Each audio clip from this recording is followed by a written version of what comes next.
Hi. The devotions for today are talking about right after Elisha succeeded Elijah as prophet in Israel. And their devotions are found in 2 Kings 2:23 to 25, and this is how they read. He went up from there to Bethel, and while he was going up on the way, some small boys came out of the city and jeered at him, saying, "Go up, you bald head, go up, you bald head." And he turned around, and when he saw them, he cursed them in the name of the Lord. And 2 she-bears came out of the woods and tore 42 of the boys. Doesn't sound like a loving God at work, to say the least.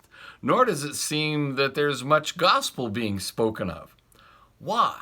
Why would this freshly minted prophet Elisha use the name of the Lord to curse these boys and allow a couple of bears to come and maul 42 of them?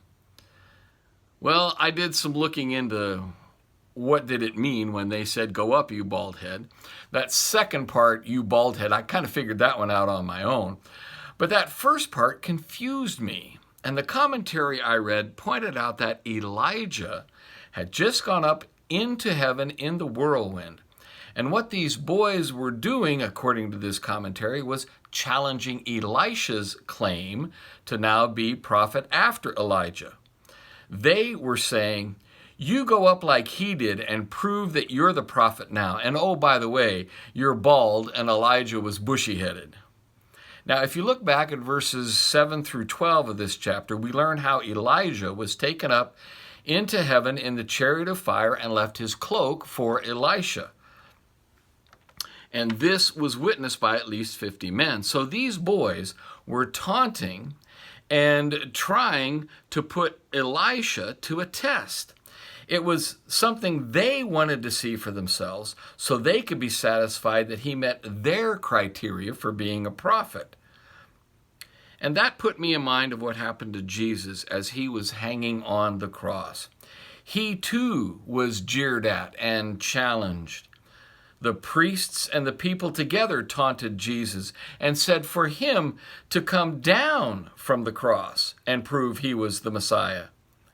It seems that no matter the circumstance, God's prophets are being confronted by God's people, demanding some earthly proof of their own devising, all so they can reject what God gives them freely to believe in and trust in.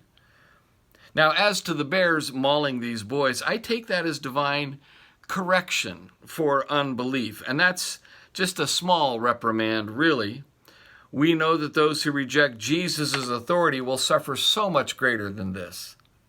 So, let's keep this in the light of the gospel as showing us what Jesus endured in our place. He took the jeers and the rejection, and he bore the marks that mauled his body in our place so we wouldn't have to bear the punishment for our sin. Sorry about that. But even here is the gospel. So for that, we're grateful. I also want to remind you that we gather tomorrow at 10:30 in the sanctuary for worship with Holy Communion.